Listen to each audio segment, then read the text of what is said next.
क्या आपने कभी सोचा है कि जिस इंसान को आप अपनी जान से ज्यादा चाहते हो, वही आपकी बर्बादी की वजह बन जाए? वो हमारी शादी की पहली रात थी।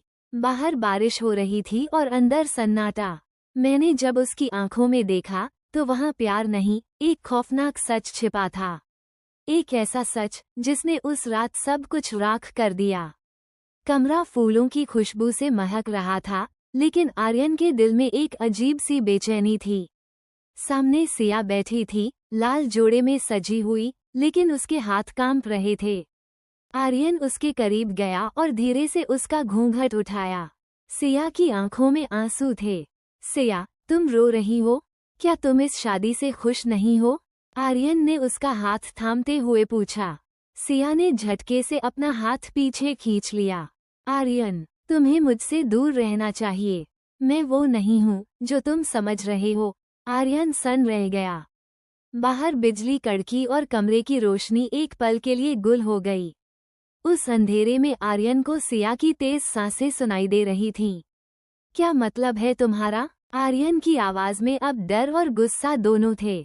सिया उठी और खिड़की के पास जाकर खड़ी हो गई। 5 साल पहले जिस एक्सीडेंट में तुमने अपनी याददाश्त खोई थी, वो कोई इत्तेफाक नहीं था आर्यन। वो एक साजिश थी, और उस साजिश का हिस्सा मैं भी थी। आर्यन के पैरों तले जमीन निकल गई थी। जिस औरत को उसने अपनी दुनिया माना था, वही उसकी मौत का मंसूबा बांधे बैठी थी। बाहर बिजली एक जोरदार धमाके के साथ कड़की, जिससे पूरा कमरा एक पल के लिए सफेद रोशनी से भर गया।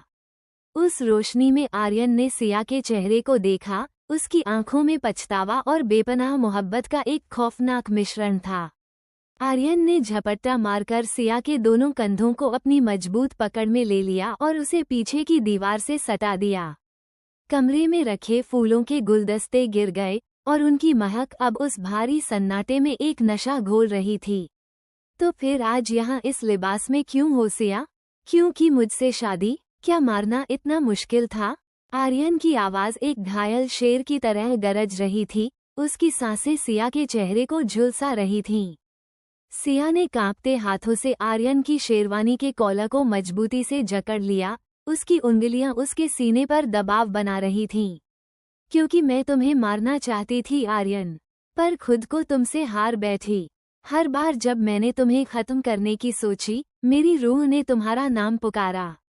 मैं कातिल बनने आई थी, पर तुम्हारी दासी बन गई।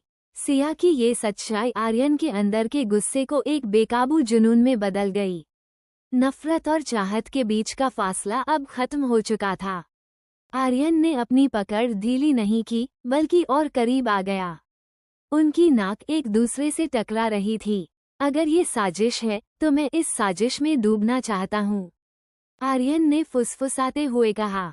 अगले ही पल, आर्यन के होंठ सिया के होठों पर किसी तूफान की तरह टूट पड़े।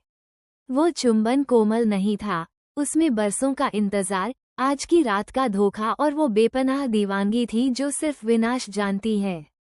सिया ने पहले एक पल के लिए प्रतिरोध किया, लेकिन फिर उसने खुद को पूरी तरह सौंप दिया। उसने अपनी बाहें आर्यन की गर्दन के चारों ओर कस लीं, उसे और करीब खींचते हुए।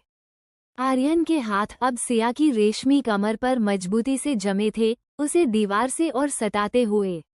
उनके बीच की हवा अब उनकी तेज और भारी होती सांसों से गर्म हो चुकी थी।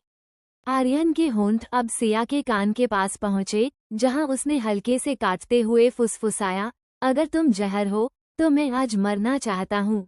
सिया के मुंह से एक दबी हुई सिसकी निकली और उसने अपना सिर पीछे झुका लिया, जिससे उसकी सुराहीदार गर्दन पूरी तरह आर्यन के सामने आ गई।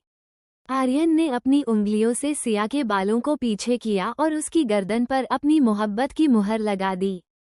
उस तंग जगह में, किताबों और फूलों के बीच, उन्होंने दुनिया के हर कायदे को जलाकर राख कर दिया। वो रात अब साजिश की नहीं, सिर्फ और सिर्फ उनके रूहानी और जिस्मानी समर्पण की गवाह बनने वाली थी। कमरे का सन्नाटा अब उनकी भारी सांसों से भर गया था।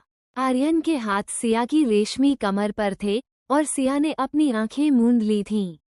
उस रात दुश्मनी और साजिशें पीछे छूट गईं। फूलों की सेज पर, उन्होंने एक दूसरे को अपनी रूह सौंप दी। वो रात सिर्फ दो जिस्मों का मिलन नहीं थी, बल्कि एक पुराने पाप का प्रायश्चित थी। आर्यन ने उसकी गर्दन पर अपना सिर झुकाया और धीरे से फुसफुसाया, चाहे तुम मौत ही क्यों न हो, मैं तुम्हें गले लगाने के लिए तैयार हूँ। जब सुबह की पहली किरण कमरे में आई तो आर्यन की आंखें खुलीं। सिया उसके पास नहीं थी, लेकिन तकिए पर एक खत रखा था। आर्यन, मैंने अपना गुनाह कबूल कर लिया है। अब मैं तुम्हें आज़ाद कर रही हूँ। अगर हमारी मोहब्बत सच्ची है तो हम फिर मिलेंगे, किसी ऐसी जगह जहाँ कोई राज न हो। आर्यन ने खिड़की के बाहर देखा, जहाँ सूरज उग रहा था।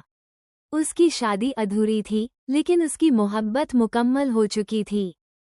क्या आपको भी लगता है कि सच्ची मोहब्बत वक्त और दूरियों की मोहताज नहीं होती? अपनी राय कमेंट्स में जरूर बताएं। ऐसी ही और इंटेंस और रोमांटिक कहानियों के लिए हमारे चैनल को सब्सक्राइब करना ना भूलें। शुक्रिया।